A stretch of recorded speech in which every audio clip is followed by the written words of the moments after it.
Hi there, Sanibonani Molweni. Welcome to Fix Channel. If you're new here, please subscribe before the end of the video.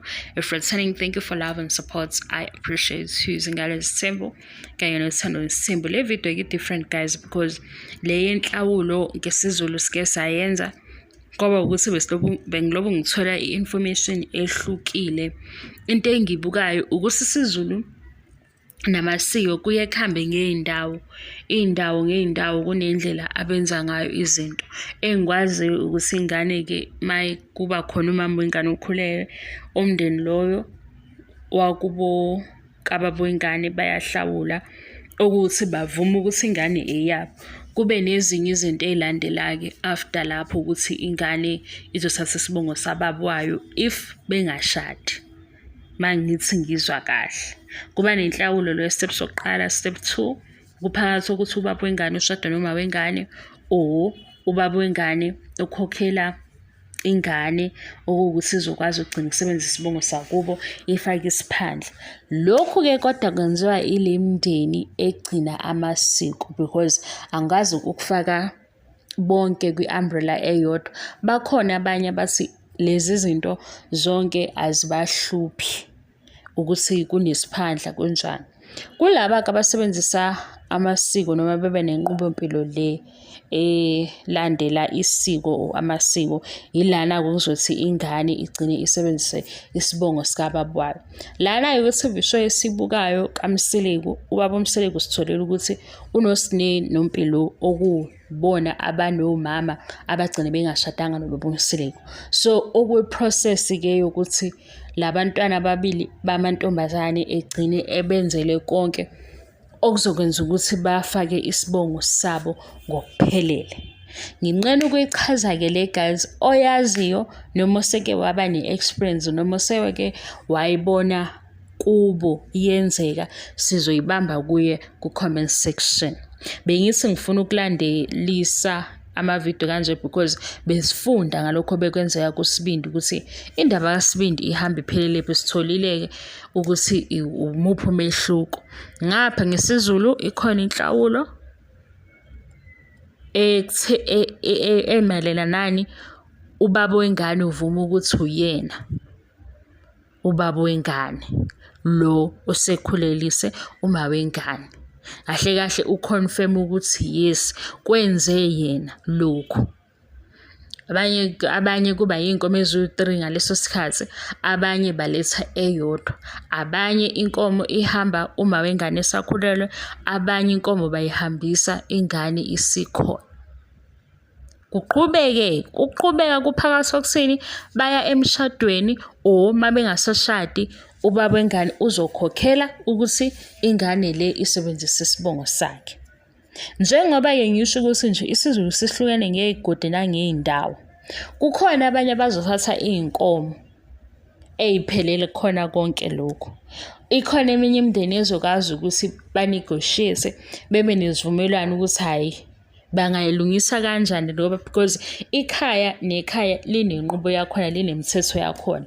Kungenzeka kwelinye ikhaya bethi noma kuyinkomo kuzomsinda ubaba wengane, into ebalulekile ukuthi ingane igcine isebenzise isibongo sakubo, beyenze ngendlela mhlampe-ke engathi ukwehlisa imali.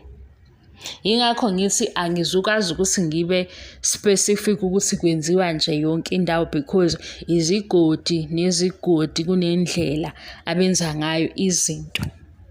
Singathi mhlampe endaweni ethile bakhipha iy'nkomo ey'ngaka, abanye bethi hhayi kuba yiy'nkomo ey'ngaka mhlampe ney'mbuzi ey'ngaka, ney'mbuzi bayayithatha, uyabo, because akufani. Ifana nani lento, kufana nokulobola.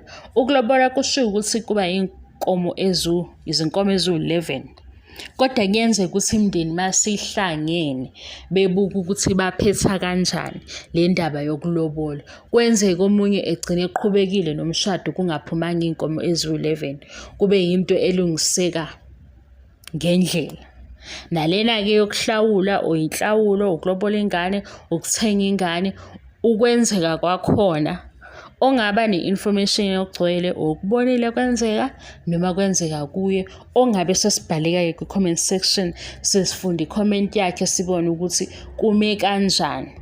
Because ukubeka kwami ngithi kwenziwa kanje noma kwakwenziwa kanje, ziningi izinto ey'hamba zibe nama-adjustments, zishintshe zingabe zisafana nasekuqaleni. Kodwa engiqinisekisayo ukuthi ikhona inhlawulo, kukhona futhi ukufaka ingane kwisibongo sakubo. Yilokhu osekuhambisana nokuthi ingane-ke le kuleli khaya ikhokhelwa kanjani.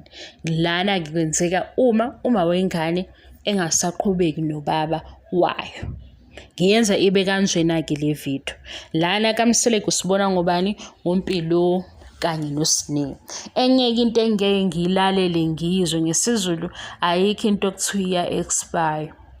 NgesiZulu nje kuney'kweletu ey'ningi, kuyalungiswa. Abaziyo ilaba abagcina amasiko, ngoba ayikho into yokuthi ubaba wakho ngeke aze ayenze. Kuba ukufisa kwakhe. Uma ubaba wakho efisa ukuyenza lento uyoyenza ngisho usuna-50, makufanele ukuthi yenziwe uyena. Nakhona futhi lapho kuhambisana nokuthi yizinto ezithini eziqondene nakulelo khaya, because kunezinto ezifola ngaphansi kwesiko, kube khona ezinye ziba yimikhuba yakuleyo khaya or yimithetho yakulelo khaya. Yingakho abanye bazothi awu ingane ngeke izibe nalutho, abanye bethi hayi ingane izoba nenkinga, akulungiswe lokhu kanje. Ngivuleke inkundla kwi-comment section ukuthi-ke siyibambe khona. Kodade abazosichazela nobhuti abazosichazela mhlawumbe besibekele ukuthi step by step kuba yilokhu nalokhu. Oyoyifica leyo video useyibamba comment section afunde lapho. Ngangiyitshela ukuthi guys ngo-September, because kwi-Heritage Month, ila ngizokwazi khona ukulanda onke lama video anale zinto eziphathelene namasiko. Ezinye ngiyibona zibalekile esingafunda kuzona, because isikhathi siyahamba, ezinye izinto siyashiyeka kuzona ngaphandle sigcine singazazanga. Ezinye futhi sigcine singazi ukuthi ngabe lokhu kuyimfihlo okuba yinto egcine ikhulunywe wobaba kuphela, kanti kokunye siyangena njengoba sikhulu. Lana-ke kaMseleku silindele khona, njengoba nabo bezobe bakwenzile kwaba yingxenye yakwi-TV show yabo, okusho ukuthi sizofunda-ke le part mase beyiqedela, because esisakuzwile uSne noMpilo akakaqedi uMseleku ngokukhuluma kwabo mabethola ukuthi iside likamalume lithini or iside likama lithini. Kanti ngapho uMseleku masimuze ukukhuluma noMpilo uthi ayikho into ezokwenzeka kuyena, ayikho leyo nto. Ziningi iy'ngane ey'khulile, abazali bengekho, zakhula baba iy'ntandane abanye, kodwa abahlushwanga lutho. Lezi nkulumo lezi zey'faka ifiye enganeni ukuthi-ke uzoba nenkinga noma omunye ephile ngokusaba, because wazi ukuthi akanaso isiphandla sakubo. So engikushoyo, angifaki ukuthi sonke sikule umbrella, kodwa singafunda kwabanayo experience nabaziyo ukuthi kwenzakaleni okwenziwa njani, odinga lolo lwazi afunde. Ngoba nakho ukuthengwa kwengane ngakuthola la ku-comment section, angaze ngikubone, ngezwa nje la comment section ebhalile udade ukuthi kwenzeka kanjani kuthengwa ingane, kodwa sengike ngezwa ukuthi ingane iyathengwa. Okwesibongo, ukhona udade engambona ku-TikTok, yena mayesho ukuthi wahlawula, emva kokuthi kukhokha inhlawulo waphinda ubaba wakhe wakhipha ezinye iy'nkomo, base behlaba imbuzi. Umalume wakhe nobaba wakhe futhi wahlaba imbuzi, bamfaka iy'phandla eziwu-2. Emva kwalokho wasesebenzisa isibongo sikababa wakhe. Wasi lokhu ukwenze before ezoshada, ngoba ubefuna ukuthi eshade esebenzise isibongo sikababa wakhe. Ngayigcina lapho-ke indaba yakhe, because i-TikTok video ayenza nje kwaba u-part 1 no-part 2. Ngabona lapho ukuthi kanti akuphelele ekutheni kuba khona isisu, kube khona inhlawulo, kukhona okuza after.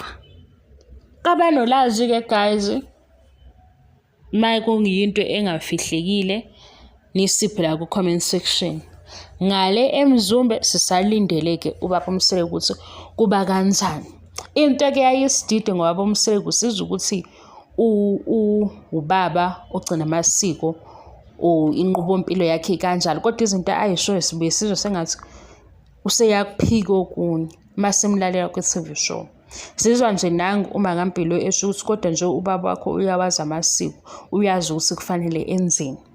Uma uMpilo esefika kubaba uMseleku, uthi ubaba uMseleku uMpilo ngeke abe nenkinga ndawo. Khona kuyazwakala ngokuthi amthule umthwalo ukuthi mhlambe abe nento yokusaba, ngoba iba khona leyo nto omunye umntwana uzothola ukuthi wenza amaphutha egcine engasayibheki ukuthi wenza amaphutha, abe nento yokuthi ekhaya bangenzelanga ukuthi, ekhaya kanti uye ongena kulamaphutha. Omunye kuba i-behavior yakhe, omunye-ke bamfihle ngokuthi isiko uyabo. Ngeke sikwazi-ke okuyiqiniso nokungabi iqiniso. Lana-ke kuma-damages or inhlawulo ngesiZulu sizoyibamba la comment section. Ngiyazi ukuthi ngiyankanta guys, kodwa ngisuke ngenzela ukuthi enye into izwakale. Ozosichazela siyabonga, sibe siyibamba la comment section. Enye-ke into guys, ngikhuluma ngama-TV shows nabantu abavela ku-TV. Into esizosizana ngayo ukuhloniphana. Mina into engiyaziyo ukuthi bawuzongizwela nge-comment ethini, isuke ifune ngiyiphendule ngaleyo ndlela oyibhale ngayo, ngoba manje ayikho into efihliwe ukuthi abantu esikhuluma ngabo noma engikhuluma ngabo baku-TV show. Bengeke ngiqambele wena amanga lapha ekhoneni lakho ngingakwazi. Ngilanda laba abaphakathi kwethu ukuze kuzoba lula. Nangu baba uMseleku unoMpilo unoSne. Indaba kaSne noMpilo sihamba nayo kuThando Nesthembu. Uyafika la uzongibuza ukuthi ukhuluma ngobaba uMseleku. Angikhulumi kodwa ngomalume wakho, angithi. Ungibuza into oyibonayo ukuthi iyona. Isiba njani impendulo yami? Isiba wrong. Kodwa wena umbuzo wakho u-right. Ngoba phela manje angazi ukuthi uzothi ukhuluma ngobaba uMseleku kodwa le video uyiklikhe vele ubone ubaba uMseleku. Ukhuluma indaba zaseMzumbe, le video uyiklikhe ubone ukuthi sikhuluma ngoSne noMpilo ukuthi kwenzakalani ngenhlawulo or ithini indaba yakhona. Manje ufuna ngikuphendule ngayiphi indlela le right? Hayi guysini, hayi. Asidlaleni kodwa sibuye nganeni, uyabona. Manje ivele ibe yimbi-ke leyo nto yami sengiyayisula la ukuthi hey ngizoba rude kuwena kodwa nawe rude. Futhi hayi ukuthi ngiba rude, ngiphendula into oyibuzile. Ukhuluma ngobaba uMseleku, ungizwe ngikhuluma ngobani? Ukhuluma ngomayeni kanti ungizwa ngikhuluma ngobani?